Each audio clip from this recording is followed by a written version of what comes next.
সাবেক প্রধানমন্ত্রী শেখ হাসিনা এক অনুষ্ঠানে বলেছিলেন তার একজন পিয়ন দুর্নীতি করে 400 কোটি টাকার মালিক হয়েছেন। সে এখন 400 কোটি টাকার মালিক। হেলিকপ্টার ছাড়া চলে না। হ্যাঁ, বাস্তব কথা। কি করে বানালো এই টাকা? যখন আমি জানছি তাকে বাদ দিয়ে তার কার্ডটা সব সিজ করে সব আমার ব্যবস্থা আমি নিচ্ছি।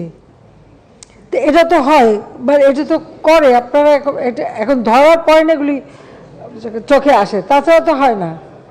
যখন ধরা পড়ে তখন আমরা ব্যবস্থা নিই। সেই পিয়ন ব্যক্তিগত সহকারী জাহাঙ্গীর আলমের 23টি ব্যাংক হিসাবে 1251 কোটি টাকা লেনদেনের তথ্য পেয়েছে দুর্নীতি দমন কমিশন দুদক।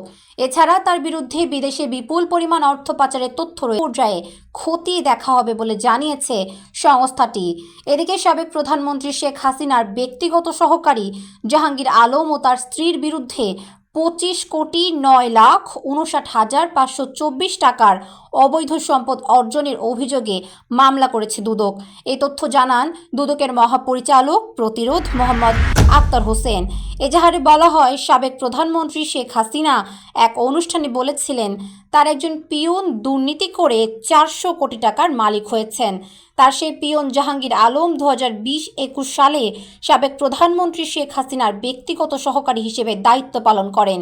তিনি শেখ হাসিনার পরিচয় দিয়ে নিয়োগ, বদলি, পদোন্নতি, বাণিজ্য সহ বিভিন্ন তদবির করতেন। তিনি ক্ষমতার অপব্যবহার, অনিয়ম ও দুর্নীতির 400 কোটি টাকার সে পিয়নের 1000 কোটি লেনদেনের মাধ্যমে তিনি বিপুল পরিমাণ সম্পদের মালিক হয়েছেন বলে অভিযোগ পায় দুদক। এরপরই সংস্থাটি 2000 অভিযোগ অনুসন্ধান শুরু করে। দুদকের প্রাথমিক অনুসন্ধানে তার 18,29,10,882 টাকার অবৈধ সম্পদ অর্জনের তথ্য প্রমাণ পাওয়া যায়। এছাড়া তার স্ত্রী কামরুন নাহারের নামে 6,80,48,642 টাকার অবৈধ সম্পদ অর্জনের তথ্য পাওয়া যায়। সব মিলিয়ে তাদের দুজনের বিরুদ্ধে 25,09,59,524 টাকার অবৈধ সম্পদ অর্জন করে তা ভোগ দখলে রাখার অভিযোগ পৃথক পৃথক দুটি মামলা করা হয়।